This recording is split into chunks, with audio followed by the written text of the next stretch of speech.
अस्सलाम वालेकुम। आज हम क्लास 6 का मैथ्स करते हैं जी। तो आज हम कर रहे हैं unit number 6 exercise 6.2 question number 1 all 3 parts. जी आप अपनी बुक साथ खोलेंगे तो आपके लिए आसानी रहेगी। अब अपनी बुक खोलेंगे तो ये देखें कि यहाँ लिखा हुआ question number 1, find the value of P in each of the following. ये पार्ट 1 है। इसमें आपको एक इक्वेशन दी गई, आप देख सकते हैं ये लेफ़्ट हैंड साइड है और ये इसकी राइट हैंड साइड है। Left hand side, right hand side. यहाँ पर देखिए आपको एक रेशो दी गई है 2:5, यानी 2 divided by 5 is equal to P divided by 20। आपको इसमें इस P की वैल्यू फाइंड करनी, जो राइट साइड पे P नज़र आ रहा है। ये P चूँकि कोई नंबर नहीं है, न्यूमेरिकल नहीं है, अननोन है, इसको हमने फाइंड करना। ये आज हमारा टारगेट है। अब आप ये देखिए कि P का इस 20 के साथ क्या रिलेशनशिप है, कौन सा ऑपरेशन है जो इन दोनों के दरमियान कायम है। और वो ऑपरेशन जो है वो आप देख सकते हैं कि ये एक छोटी सी ये ओवर का साइन यहाँ पर मौजूद है। ओवर का मतलब होता है डिवाइडेड बाय, इसको पढ़ेंगे P डिवाइडेड बाय 20। अब करना आपने ये है कि इसको ऐसे ही नीचे ले आइए, 2 डिवाइडेड बाई 5 लेफ्ट साइड पे, और 20 जो यहाँ डिवाइड कर रहा है इसको हम यहाँ से शिफ्ट करेंगे, क्योंकि हमें सिर्फ P की वैल्यू चाहिए। P को आइसोलेट करेंगे, P यहाँ पे मौजूद रहेगा। और इसके नीचे जो ओवर 20 है डिवाइडेड बाई 20 इस P को डिवाइड कर रहा है, लेकिन P डिवाइड हो नहीं सकता इससे, लिहाजा 20 अपनी जगह बदल लेगा, शिफ्ट हो जाएगा। ये राइट से जब लेफ्ट पे आएगा तो इसका ऑपरेशन जो डिवीजन का है, इसकी ड्यूटी डिवीजन थी यहाँ पर कि इसने डिवाइड करना था, लेकिन अब इसकी ड्यूटी चेंज हो जाएगी, क्योंकि ये यहाँ पर नंबर नहीं था कोई। इन नंबर्स के पास जब ये आएगा राइट साइड से लेफ्ट तो इसका ऑपरेशन चेंज हो जाएगा। ये डिवाइड कर रहे हैं, इधर आकर यहाँ पर मल्टीप्लाई हो जाएगा। यहाँ डिवाइड कर रहा था, जब इसको शिफ्ट किया लेफ्ट पे लेकर आए तो ये अब मल्टीप्लाई करेगा। डिवाइड, यहाँ आकर मल्टीप्लाई। 20 यहाँ पे डिवाइड कर रहा है P को, लेकिन यहाँ आकर ये इससे मल्टीप्लाई हो जाएगा। अब यहाँ पर आप देखें लेफ्ट साइड पे आपके पास 2 मल्टीप्लाइड बाई 20 डिवाइडेड बाई 5। यहाँ पर दो ऑपरेशन है। ऊपर वाले पोर्शन में 2 को मल्टीप्लाई करेंगे 20 से, आपके पास 40 आ जाएगा, और 5 नीचे ऐसे आ जाएगा। और आप राइट साइड पे देख सकते हैं यहाँ पर आपके पास P मौजूद है। अब P आपके पास रहेगा, आखिर तक रहेगा P, चूँकि P तो आपने फाइंड करना है। अब आप देखेंगे कि एक ऑपरेशन बाकी बच गया। अब 40 को आपने डिवाइड करना है 5 से, तो आपको 5 का टेबल आता है। 5 1 ज़र 5, 5 2 ज़र 10, 5 3 ज़र 15, 5 4 ज़र 20। लाइक वाइज अब पढ़ते जाएंगे तो 5 8 ज़र 40। और अगर आप अपनी आसानी चाहते हैं तो आप 40 को डिवाइड कर लें कैलकुलेटर के ऊपर। 40 डिवाइडेड बाई 5, आपका आंसर यहाँ पर निकल आएगा 8। So the value of P is 8। The value of P is 8। आपसे कहा गया था find the value of P, तो आपने P की न्यूमेरिकल वैल्यू, इस P की राइट साइड पे जो P था, P की जो न्यूमेरिकल वैल्यू है वो लेफ्ट साइड पे आपने 8 निकाल ली।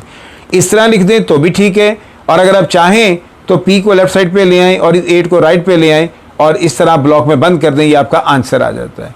लाइकवाइज अब आप इधर आइए, ये इसका पार्ट 2, इसकी राइट साइड पे P दिया गया था, इसकी लेफ्ट पे दे दिया गया। इट मेक्स नो डिफरेंस, कोई इशू ही नहीं है। राइट पे आ जाए, लेफ्ट पे आ जाए, आपको तो कुछ भी नहीं करना। P को आइसोलेट करना, अकेला करना है, वही चीज़ है। अब P पहले यहाँ पर 20 P को डिवाइड कर रहा था और P डिवाइड नहीं हो रहा था, अब 5 इसको डिवाइड कर रहा है। तो आप जो काम इधर कर रहे थे वही इधर करेंगे। इस 5 को आप शिफ्ट करेंगे यहाँ से, ये 5 अब राइट साइड पे जाएगा और 3 और 3 डिवाइडेड बाई 10, ये 5 उधर जाकर इसको मल्टीप्लाई कर देगा। 3 मल्टीप्लाइड बाई 5 डिवाइडेड बाई 10, और P अकेला होकर नीचे आ गया। अब आपने यहाँ पर देखा कि दो ऑपरेशन है। 3 को मल्टीप्लाई करना 5 से, 3 5 ज़र 15, 3 5 ज़र 15 डिवाइडेड बाई 10। अब ये दोनों एक ही टेबल पे आते हैं। वो कौन सा टेबल है? 5 का टेबल। 5 1 ज़र 5, 5 2 ज़र 10, 5 3 ज़र 15। सो 5 2 ज़र 10। अब यहाँ पे 10 की जगह पर डिवाइड करके 5 से 2 लिखेंगे, और 5 3 ज़र 15। कटिंग हो गई आपकी। ऊपर जो न्यूमरेटर है वो भी 5 से डिवाइड हो गया, ये 10 भी 5 से डिवाइड हो गया। 5 3 ज़र, 5 का टेबल पढ़ेंगे तो 5 3 ज़र, वो 3 यहाँ लिखेंगे, एंड 5 2 ज़र, 5 2 ज़र 10, 3 डिवाइडेड बाई 2। अब आप देखेंगे कि ऊपर बड़ा नंबर आ गया। न्यूमरेटर अगर आपका बड़ा हो, डिनोमिनेटर छोटा हो, तो आपको डिवीजन करनी पड़ती है। रफ ऑपरेशन मैंने दिया यहाँ पर। अब आप इस 3 को अंदर लिखेंगे यहाँ पर और इस 2 के साथ, ये डिवाइजर के साथ, इसके साथ डिवाइड करेंगे। 2 1 जा 2, 3 टेक अवे 2 1। अब ये 2 के टेबल पे 1 नहीं आता था, इसलिए हमें यहाँ पर डेसिमल पॉइंट लेना पड़ा और एक 0 ऐड किया यहाँ पर। अब ये 10 हो गया, 2 5 जा 10। अगर आपको इस तरह नहीं करना आ रहा, आप कैलकुलेटर ले लें, कैलकुलेटर पे 3 और डिवाइडेड बाय 2 लिखें तो डायरेक्ट आपका आंसर 1.5 आ जाएगा। वो आप यहाँ पर लिख देंगे। लेफ्ट साइड पे p ऑलरेडी आ गया, p इज इक्वल टू 1.5। इसी तरह आप इधर आ जाइए, इसकी भी राइट साइड पर आप देखें p। अब p नीचे गिरा हुआ है, हमें p ऊपर चाहिए होता है। हमें यहाँ देखिए ना, इसने p दिया था, हमें ऊपर था, न्यूमरेटर की फॉर्म में था, इसमें भी p ऊपर था, हमारे लिए आसानी थी। ये क्वेश्चन उसने आपके लिए डिफिकल्ट बनाया है। एक तो यहाँ पर डेसिमल पॉइंट्स दिए, बच्चे अमूमन डेसिमल देख के घबरा जाते हैं, वो पॉइंट आ गया वो बड़ा मुश्किल है, ऐसा नहीं है, अभी आपके सामने इजी हो जाएगा। और एक और उसने चालाकी ये की है आपको तंग करने के लिए कि उसने p को ओवर के नीचे लिख दिया है, तो आपके लिए बहुत आसानी है। इक्वालिटी में आपको ये इजाज़त होती है कि आप डिनोमिनेटर को न्यूमरेटर बना लें, न्यूमरेटर को डिनोमिनेटर बना लें, जो लेफ्ट पे करेंगे वही राइट पे करेंगे। या 0.1 को डिनोमिनेटर बना देना और 0.4 को ऊपर न्यूमरेटर बना देना, जैसे मैंने ये बनाया लेफ्ट पे। इसी तरह इस साइड में भी आप ये काम करेंगे। ठीक हो गया। अब इसकी शक्ल जो है लेफ्ट और राइट तकरीबन इसी तरह बन गई। p ऊपर आ गया, p का ऊपर आना ज़रूरी, आपके लिए आसानी रहेगी। काम वही है, पहले यहाँ पर p को 20 डिवाइड कर रहा था लेकिन नाकाम हो गया, चूंकि 20 के टेबल में p आता ही नहीं, आपको पता है।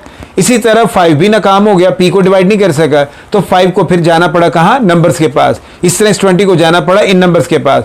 अब आप देखेंगे कि आप किस नंबर को शिफ्ट करेंगे, यकीनन 6 को करेंगे। ये 6 यहाँ पर डिवाइड कर रहे हैं, इधर आकर मल्टीप्लाई करेगा। 0.4 मल्टीप्लाइड बाय 6, 0.4 मल्टीप्लाइड बाय 6, ये इधर आ गया, एंड डिवाइडेड बाय 0.1, और p आपका आइसोलेट हो गया। अब ये काम आप कैलकुलेटर पे कर लें। कैलकुलेटर पे लिखेंगे 0.4 मल्टीप्लाइड बाय 6 और डिवीजन का साइन नीचे होगा, आप डिवीजन का साइन प्रेस करके 0.1 लिखकर इक्वल्स करेंगे, आपके पास 24 आ जाएगा। सो इस तरह भी ठीक है। और अगर आप चाहें तो p को लेफ्ट पे शिफ्ट कर दें, 24 को राइट पे कर दें, आपका आंसर ये। अब आप अपनी की खोलें, यानी अपनी बुक के पीछे जाकर जहां पर आंसर्स लिखे होते हैं, ये सारे आंसर्स मैच कर लें। तो पहला जो क्वेश्चन है आपका, उसके पहले पार्ट का answer p is equal to 8, और दूसरे का p इज इक्वल टू 1.5, और तीसरे का p इज इक्वल टू 24। ये देख सकते हैं आप की में आंसर्स।